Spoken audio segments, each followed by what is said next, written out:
Hello guys, कैसे हो आप सभी लोग। तो उम्मीद करता हूँ यार आप लोग बहुत ही अच्छे होंगे। तो हाँ गाइस, जानता हूँ कि ये जो वीडियो है ये थोड़ी सी लेट हो चुकी है, क्योंकि यार एक इम्पोर्टेंट फैमिली वर्क था तो मुझे वो भी अटेंड करना बहुत ही ज़्यादा इम्पोर्टेंट था। तो बाय द वे हम लोग स्टार्ट करते हैं हमारी नोट जेएस सीरीज़ की नेक्स्ट वीडियो को। तो इस वीडियो के अंदर हम लोग बनाने वाले हैं हमारा पहला नोट जेएस का सर्वर। तो गाइज इसके लिए हम लोग कोई भी एक्सटर्नल लाइब्रेरी का यूज फिलहाल के लिए नहीं करेंगे, जैसे कि हमारी एक्सप्रेस जेएस होगी। तो आज हम लोग बिल्कुल प्योर नोट जेएस के अंदर हमारा जो है पहला एचटीटीपी सर्वर बनाने वाले हैं।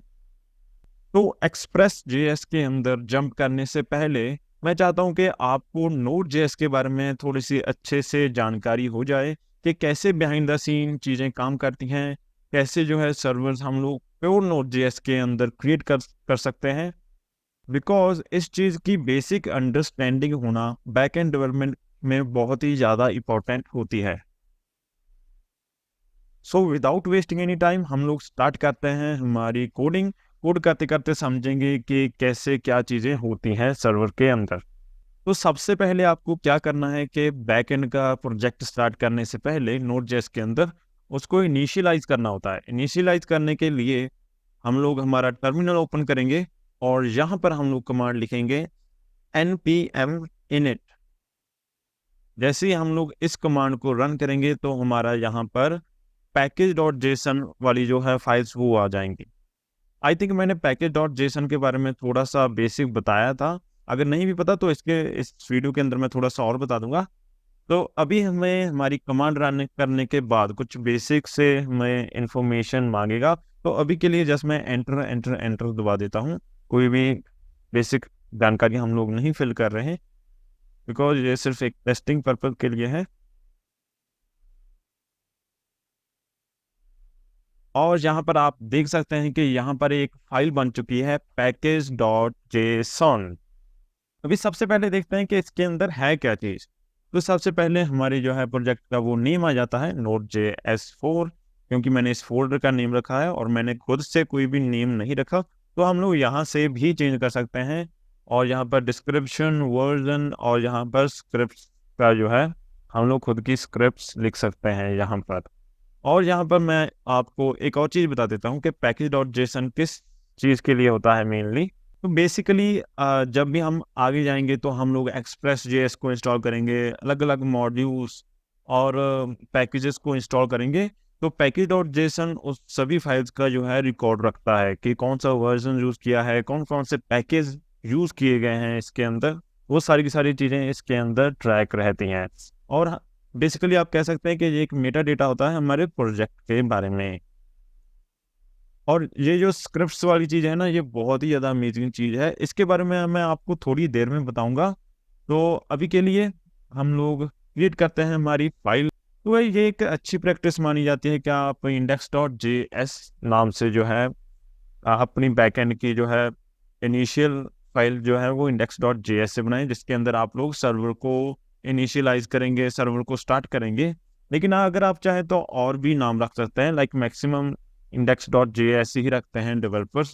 क्योंकि अगर आप एक डेवलपर हैं और आप किसी भी बैकएंड प्रोजेक्ट के अंदर काम कर रहे हैं या फिर किसी भी कंपनी के अंदर काम कर रहे हैं और वहाँ पर आपको बैकएंड डेवलपमेंट के लिए कोई प्रोजेक्ट दिया जाता है, तो सबसे पहले आप index.js को ही सर्च करेंगे, क्योंकि ये जनरली एक गुड प्रैक्टिस मानी जाती है। लेकिन अगर आप चाहे तो इसको लाइक server.js ऐसे भी नाम दे सकते हैं, जो भी आपका दिल चाहे वैसे आप नाम दे सकते हैं। तो अभी के लिए मैं तो index.js नाम दूंगा, क्योंकि this is the best practice. तो गाइस अभी Node.js के अंदर हमें सर्वर बनाने के लिए, HTTP सर्वर बनाने के लिए एक HTTP मॉड्यूल आता है। अगर आप ब्राउज़र में जाएंगे और यहाँ पर आप टाइप करेंगे HTTP Node.js, तो आपको काफ़ी सारी चीज़ें मिल जाएंगी। यहाँ पर आपको डॉक्यूमेंटेशन फॉलो करना बहुत ही ज़्यादा इंपॉर्टेंट है गाइस। आप एक तो W3 स्कूल की पढ़ सकते हैं डॉक्यूमेंटेशन, और आप इसकी ऑफिशियल भी पढ़ सकते हैं। ऑफिशियल के अंदर बहुत सारी चीज़ें हैं आपको पढ़ने के लिए। आप इनमें से कोई भी चीज़ यहाँ पर पढ़ सकते हैं। आप इसको एक्सप्लोर करना कि क्या क्या इसके अंदर मेथड्स होते हैं, क्या क्या चीज़ें होती हैं इसके अंदर। तो यहाँ पर HTTP मॉड्यूल के बारे में सब कुछ बता रखा है बहुत ही अच्छे से, और यहाँ पर भी बहुत ही अच्छे से बता रखा है। लाइक ये थोड़ी सी ओल्ड लग रही है क्योंकि यहाँ पर वार का यूज़ किया गया है। अभी जनरली कॉन्स्ट और लेफ्ट का ज़्यादा यूज़ करते हैं हम। और अभी जो है सर्वर क्रिएट करने के लिए हमें सबसे पहले HTTP मॉड्यूल को यूज़ करना पड़ेगा। तो HTTP मॉड्यूल को यूज़ करने के लिए सबसे पहली चीज़ क्या होती है, हमें उसको इंपोर्ट करना पड़ता है। तो सबसे पहले मैं यहाँ पर लिख देता हूँ स्टेप 1, इंपोर्ट HTTP मॉड्यूल। और क्योंकि HTTP मॉड्यूल जो है पहले से ही होता है हमारे नोड जेएस के अंदर, लाइक ये बिल्ट इन आता है, तो हमें इंस्टॉल करने की नीड नहीं है। इसका हम सिंपली ऐसे HTTP लिख सकते हैं और हमारा जो है मॉड्यूल वो इंपोर्ट हो जाएगा। अभी सेकंड स्टेप क्या है, हमें एक सर्वर को क्रिएट करना है इस मॉड्यूल का यूज़ करते हुए। तो हमें हमारा स्टेप 2 होगा, हम सर्वर को क्रिएट करेंगे। अभी सर्वर को कैसे क्रिएट करना है, वो है कॉन्स्ट सर्वर, और यहाँ पर हम लोग यूज़ करेंगे HTTP मॉड्यूल का हमारे का। यहाँ पर हम टाइप करेंगे HTTP। तो जैसे ही आप HTTP डॉट दबाएंगे तो यहाँ पर बहुत सारे ढेरों मेथड्स आ जाएंगे HTTP के रिलेटेड, तो सर्वर के रिलेटेड। तो आप बहुत सारी चीज़ें यहाँ पर और भी एक्सप्लोर कर सकते हैं, लेकिन हम सबसे पहले बनाएंगे हमारा सर्वर। तो हम लोग यूज़ करेंगे क्रिएट सर्वर को। अभी यहाँ पर क्या होता है कि हमारा जो है सर्वर इससे क्रिएट हो जाता है। तो थर्ड जो चीज़ होती है वो होती है हमें हमारे सर्वर को लिसन कराना होता है किसी भी पोर्ट नंबर पर। अभी पोर्ट नंबर क्या होता है, तो पोर्ट नंबर अगर मैं आपको बेसिकली समझाऊं, तो फॉर एग्जांपल यहाँ पर आपका एक सर्वर है, लेकिन आप इसको एक्सेस कैसे करेंगे, अगर क्लाइंट है तो आप इसको कैसे एक्सेस करेंगे। तो आप इसको लोकल होस्ट पर तो एक्सेस कर लेंगे, लेकिन एक आपको पोर्ट नंबर भी देना होता है, जैसे कि 3000 पोर्ट नंबर या फिर 8080 पोर्ट नंबर, ऐसे पोर्ट नंबर होता है। आप बेसिकली पोर्ट नंबर को कह सकते हैं कि यहाँ पर एक गेट होता है। तो पोर्ट नंबर एक जस्ट लाइक अ गेट, जिसकी हेल्प से आप लोग सर्वर से इंटरेक्ट कर सकते हैं। आप सर्वर के अंदर जा सकते हैं, सर्वर से रिक्वेस्ट, सर्वर को रिक्वेस्ट मार सकते हैं, और सर्वर आपको रिस्पॉन्स दे सकता है। तो पोर्ट नंबर एक लाइक डोर होता है। तो ये है पोर्ट की कहानी। तो हम यहाँ पर पोर्ट को ही यहाँ पर यूज़ करेंगे और लिसन करेंगे। तो लिसन करने के लिए आपको क्या करना है, सर्वर, क्योंकि हमने यहाँ पर जो है हमारा सर्वर तो क्रिएट कर लिया है, अभी हमें इसको लिसन करना पड़ेगा। लिसन हम लोग करेंगे हमारे, लेट्स से हम लोग 4000 पोर्ट नंबर पर लिसन कर रहे हैं, तो इस सर्वर पर हम लिसन करेंगे। तो इतने से हमारा जो है कोड वो चल जाएगा। तो अभी अगर हम इस फाइल को रन करेंगे तो हमारा जो है सर्वर वो स्टार्ट हो जाएगा हमारी लोकल मशीन के अंदर। जैसे कि मैं अभी आपको कर दिखाता हूँ, आप सिंपली टाइप कर सकते हैं हमारे टर्मिनल में node index.js to start this server, okay. And अभी क्या है, यहाँ पर कुछ भी रिस्पॉन्स नहीं आया है, लेकिन हमारा जो है सर्वर स्टार्ट हो चुका है। अगर मैं यहाँ पर दिखाऊँ और यहाँ पर हम लोग टाइप करें लोकल होस्ट, यहाँ पर हमने 4000 पर रन किया था, और यहाँ पर पोर्ट नंबर हम लोग 4000 करेंगे, और जैसा कि हमें कोई भी रिस्पॉन्स नहीं आया क्योंकि हमने कोई रिस्पॉन्स भेजा ही नहीं है, लेकिन हमारा जो है सर्वर वो स्टार्ट है। यहाँ पर आप देख सकते हैं हमारा सर्वर स्टार्ट हो चुका है। लेकिन अभी हम पता कैसे लगाएं यार कि हमारा जो है सर्वर वो स्टार्ट हो चुका है। तो गाइस अभी हम थोड़ा सा क्रिएट सर्वर के अंदर जाते हैं, और क्या होता है ना कि ये जो क्रिएट सर्वर है वो एक कॉल बैक फंक्शन को एक्सपेक्ट करता है। लाइक जैसे ही हमारा सर्वर क्रिएट हो तो क्या रिस्पॉन्स में भेजना चाहिए, या फिर क्या हमें जो है एक्शन परफॉर्म करना चाहिए। तो उसके लिए हम लोग इसके अंदर एक कॉल बैक फंक्शन लगाएंगे, एक एरो फंक्शन लगाएंगे, और इसके अंदर हम लोग देखेंगे, हम लोग कंसोल लॉग कर देते हैं, यहाँ पर सिंपली लिख देते हैं सर्वर इज रनिंग।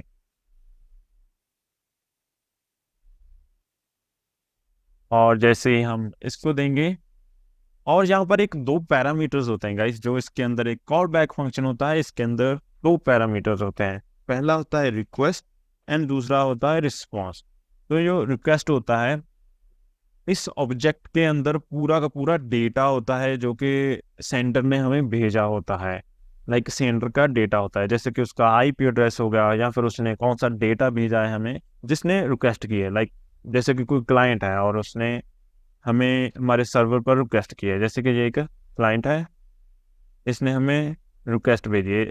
मान लो कि इसके पास है मैकबुक, मैक है, मैक स्टूडियो कुछ भी, तो इसने रिक्वेस्ट सेंड की है। तो इसकी रिक्वेस्ट के अंदर ये स्पेसिफिकली जाएगा कि इसने मैक से रिक्वेस्ट को सेंड किया है, और जो भी ये डेटा भेजना चाहता है वो डेटा भी जाएगा। जैसे कि रिक्वेस्ट की बॉडी में भेजना चाहता है, बॉडी के अंदर वो डेटा भेज सकता है। इसके हेडर्स हैं, कौन से टाइप की रिक्वेस्ट है, वो सारा का सारा रिक्वेस्ट में जाता है। और इसका एक प्रैक्टिकल एग्जांपल भी मैं आपको अभी कर कर दिखाऊंगा। और लाइक कर कर क्या दिखाऊंगा, कर कर दिखाई देते हैं। हम लोग कंसोल लॉग करते हैं और यहाँ पर रिक्वेस्ट को हम लोग प्रिंट करके देखते हैं कि क्या चीज़ है, इसके अंदर क्या क्या चीज़ें आती हैं।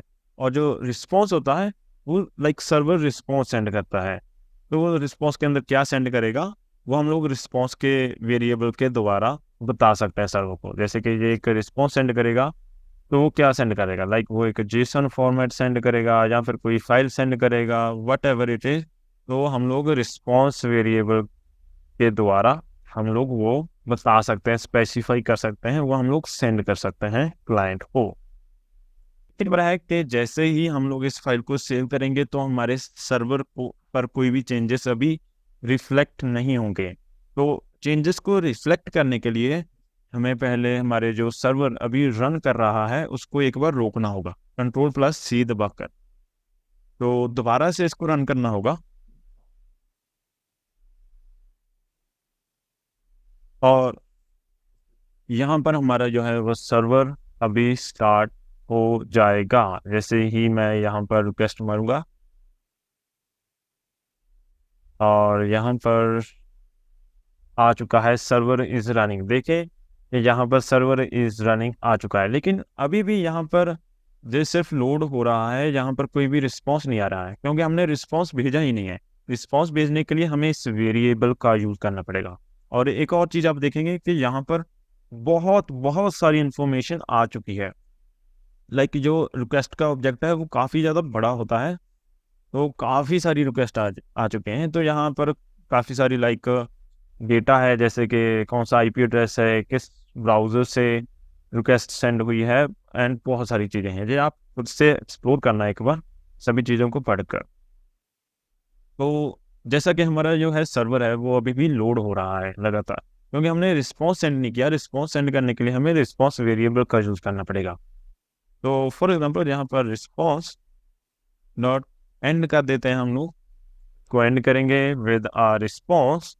तो रिस्पॉन्स में हम लोग क्या भेजें, तो जैसे कि हम लोग एक स्ट्रिंग भेज रहे हैं रिस्पॉन्स में, तो क्या भेज सकते हैं इसके अंदर, हेलो फ्रॉम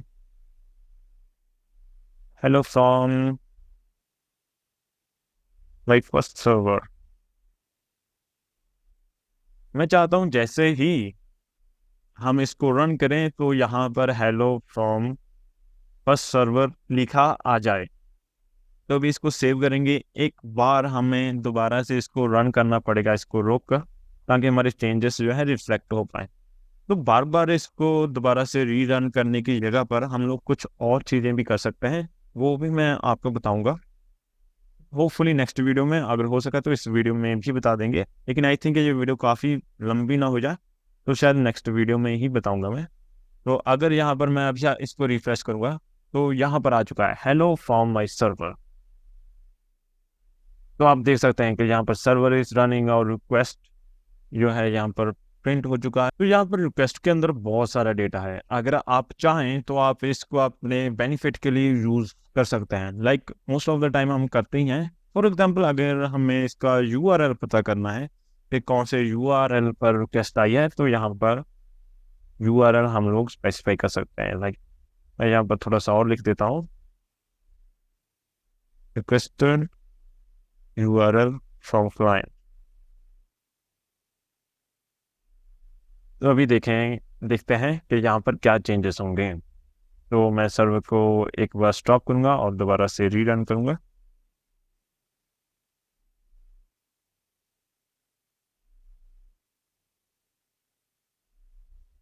और अगर हम यहाँ पर देखेंगे रिक्वेस्टेड यूआरएल फ्रॉम क्लाइंट, तो यहाँ पर स्लैश यानी कि स्लैश यूआरएल पर रिक्वेस्ट गई है। तो हमारा ब्राउज़र कहाँ पर है, यानी कि होम पेज पर। अगर मैं यहाँ पर टाइप करूँ अबाउट अस, तो अभी देखते हैं कि क्या आएगा। तो यहाँ पर आप देख सकते हैं कि अबाउट अस लिखा हुआ आ रहा है।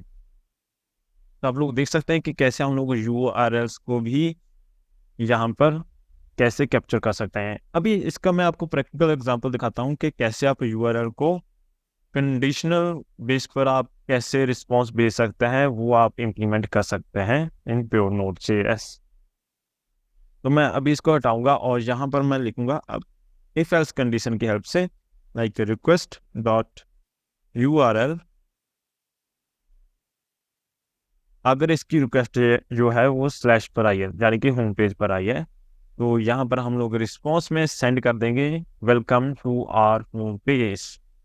और अगर इसकी जो रिक्वेस्ट है वो आई है अबाउट पर, तो वो हम लोग यहाँ पर लिख देंगे, मैं अपना नेम लिखूंगा ए एम सैंडी।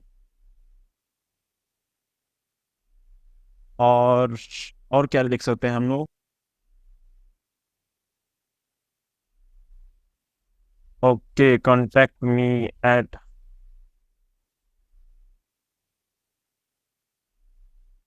ओके। तो अभी हम लोग देखते हैं, इसको रन करते हैं और देखते हैं कौन से हमारी जो है रिक्वेस्ट आती हैं। तो इसके लिए मैं इसको सेव करूंगा और इसको रोकूंगा और दोबारा से रीरन करूंगा।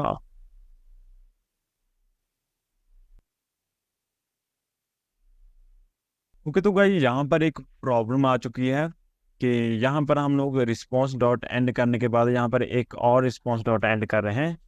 तो that's why this error is coming. So इसको हम लोग अभी कमेंट आउट कर देते हैं और दोबारा से रन करते हैं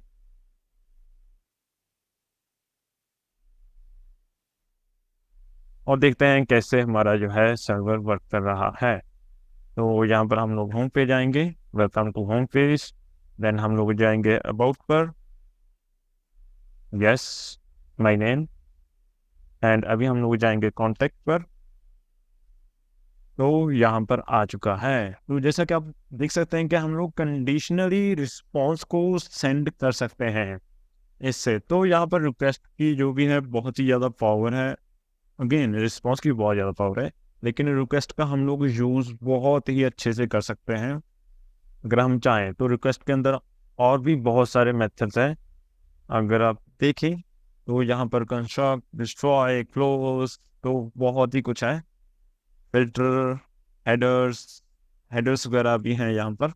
तो बहुत सी सारी चीज़ें हैं अगर हम यहाँ पर करना चाहें इसके अंदर। एंड गाइस अगर आप चाहें तो यहाँ पर भी एक कॉल बैक दे सकते हैं और यहाँ पर आप सिंपली कंसोल लॉग कर सकते हैं कि सर्वर स्टार्टेड सक्सेसफुली, और मैं इसको बंद कर दूंगा क्योंकि ये वाली तभी रन होगी जब हम रिक्वेस्ट मारेंगे, और ये वाली तब रन होगी जब भी हमारा जो है सर्वर वो स्टार्ट हो जाएगा। तो यहाँ पर मैं इसको Ctrl+C करूँगा, इसको सेव करेंगे और इसको रन करेंगे। और यहाँ पर आ चुका है सर्वर स्टार्टेड सक्सेसफुली।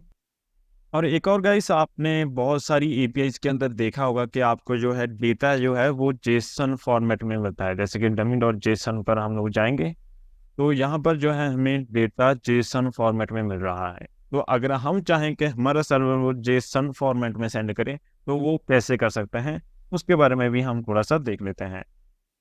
तो इसके लिए गाइस आपको हेडर्स को सेट करना पड़ेगा, हमें स्पेसिफाई करना पड़ेगा कि हम लोग रिस्पॉन्स में क्या सेंड कर रहे हैं। लेकिन उससे पहले हम एक ऑब्जेक्ट बनाएंगे और उसको जेसन फॉर्मेट में सेंड करेंगे। फॉर एग्जांपल हम लोग यहाँ बनाते हैं कॉन्स्ट यूज़र, और यहाँ पर हम लोग क्या दे देते हैं, हम लोग एरे में भेजेंगे इसको, और यहाँ पर एक ऑब्जेक्ट, इसकी हम लोग आईडी जो है वो भी स्पेसिफाई कर देते हैं। आईडी हम लोग 1 कर देते हैं। आप चाहे तो कोई भी आईडी दे सकते हैं, एंड मेक श्योर कि यूनिक हो। आईडी बेसिकली यूनिक ही होती है। और हम लोग सेकंड यूज़र बनाते हैं, और यहाँ पर भी आईडी 2 दे देते हैं, और नेक्स्ट संदीप 2 दे देते हैं, जहाँ फिर हम लोग सैंडी लिख देते हैं। तो मैं इस चीज़ को भी रिस्पॉन्स में भेजना चाहता हूँ, जैसे कि ये डमी जेसन फॉर्मेट जो है हमें भेजता है, इस वाले फॉर्मेट में, जेसन वाले फॉर्मेट में मैं भेजना चाहता हूँ अपने सर्वर के द्वारा। तो वो चीज़ कैसे करते हैं वो हम लोग अभी देखते हैं। तो यहाँ पर हम लोग एक नया बना लेते हैं, इफ यस। तो अगर हमारा जो है रिक्वेस्ट का यूआरएल है वो यूज़र है, अगर कोई इस यूआरएल पर हिट करता है तो हमारा सर्वर जो है वो एक जेसन रिस्पॉन्स में देगा जिसके अंदर यूज़र्स होंगे सारे के सारे। तो वो चीज़ कैसे करते हैं वो हम देखते हैं। तो उसके लिए आपको यार एक चीज़ करनी पड़ेगी, हमें पहले इसका हेडर सेट करना पड़ेगा। हमें बताना पड़ेगा कि हम लोग किस फॉर्मेट में इसको सेंड कर रहे हैं डेटा को। तो उसके लिए रिस्पॉन्स डॉट राइट हेड, तो ये हेडर सेट कर देगा। अभी हेडर्स क्या होते हैं, कैसे सेट करते हैं, इनका क्या मोटिव होता है, क्या ये सारी चीज़ें होती हैं, जो हम लोग हमारी जो है रिक्वेस्ट वाली जो है वीडियो में बहुत ही अच्छे से डिस्कस करेंगे, जिसके अंदर हम लोग डिफरेंट डिफरेंट रिक्वेस्ट के HTTP रिक्वेस्ट के बारे में देखेंगे, gate request, post request and everything about them. Okay, तो अभी के लिए आप सिर्फ इतना जानें कि हमें जेसन फॉर्मेट में सेंड करने से पहले हमें स्पेसिफाई करना पड़ता है कि कौन से टाइप का डेटा जो है हम लोग सेंड कर रहे हैं। और यहाँ पर 200 क्यों लिखा है, this is the status code. इसके बारे में अभी आपको चिंता करने की नीड नहीं है, हम लोग बहुत ही अच्छे से इसको पढ़ेंगे। तो यहाँ पर हम स्पेसिफाई कर देते हैं कंटेंट टाइप को, और कंटेंट टाइप में हम लोग लिख देंगे application/json। इसका सिंपली मीनिंग है कि हम लोग जेसन को रिस्पॉन्स में सेंड कर रहे हैं। तो इसमें हम लोग सेंड करेंगे रिस्पॉन्स डॉट एंड, और इसके बाद हमें जैसे कि कोई भी ऑब्जेक्ट को भेज रहे हैं, उसको जेसन फॉर्मेट में भेज रहे हैं, तो हमें उसको स्ट्रिंगिफाई भी करना होता है। बेसिक जावास्क्रिप्ट है ये, और ज़्यादा कुछ नहीं है। तो अभी हम लोग देखते हैं कि हमारा जो है डेटा वो जेसन फॉर्मेट में जा रहा है या नहीं। तो यहाँ पर मैं इसको सेव करूँगा, सर्वर को भी एक बार स्टॉप करूँगा और दोबारा से रन करूँगा, ताकि हमारे चेंजेस रिफ्लेक्ट हो जाएं। तो यहाँ पर हमारा सर्वर स्टार्ट हो चुका है। हम लोग जाते हैं ब्राउज़र में, जहाँ पर हमारा जो है लोकल होस्ट, यहाँ पर हम लोग लिख देते हैं यूज़र, और यहाँ पर आप देख सकते हैं कि हमें जेसन फॉर्मेट में डेटा मिल चुका है। यहाँ पर जेसन फॉर्मेट में आ रहा है। और बाय द वे मेरे वाले लैपटॉप में ऐसा क्यों आ रहा है, ब्राउज़र में ऐसा क्यों आ रहा है जेसन, क्योंकि मैंने एक एक्सटेंशन को इंस्टॉल कर रखा है। उस एक्सटेंशन का लिंक मैं डिस्क्रिप्शन में दे दूंगा अगर आपको चाहिए तो। By the way raw data आपको आपके ब्राउज़र में शायद ऐसा देखने को मिले, जो भी जेसन फॉर्मेट में है। तो guys that's it for today. I think video काफ़ी लंबी हो रही है। तो आज हमने देखा कि कैसे हम लोग हमारा पहला जो है सर्वर क्रिएट कर सकते हैं HTTP की हेल्प से। HTTP सर्वर हम लोग कैसे क्रिएट कर सकते हैं, सबसे पहले हम इसको इंपोर्ट करना पड़ता है, सेकंड स्टेप होता है हमें इसको क्रिएट करना पड़ता है, और थर्ड स्टेप होता है हमें इसको लिसन करना पड़ता है। और जैसे ही हम लोग क्रिएट सर्वर करते हैं तो यहाँ पर हम लोग हमारी जो है API रिक्वेस्ट को अपने हिसाब से हम लोग हैंडल कर सकते हैं। तो हमने देखा कि हम कैसे जेसन फॉर्मेट को सेंड कर सकते हैं। अभी आपको हेडर्स के बारे में ज़्यादा टेंशन लेने की नीड नहीं है, वो हम लोग हमारी आगे आने वाली वीडियोस में इन डेप्थ डिस्कस करेंगे। और एक और चीज़ पेंडिंग है कि हम लोग पैकेज.json को और अच्छे से समझेंगे कि ये चीज़ क्या होती है। यहाँ पर आप खुद की स्क्रिप्ट कैसे लिख सकते हैं, क्योंकि ये बहुत ही ज़्यादा इंपॉर्टेंट चीज़ है। तो मिलते हैं हमारी नेक्स्ट वीडियो के अंदर।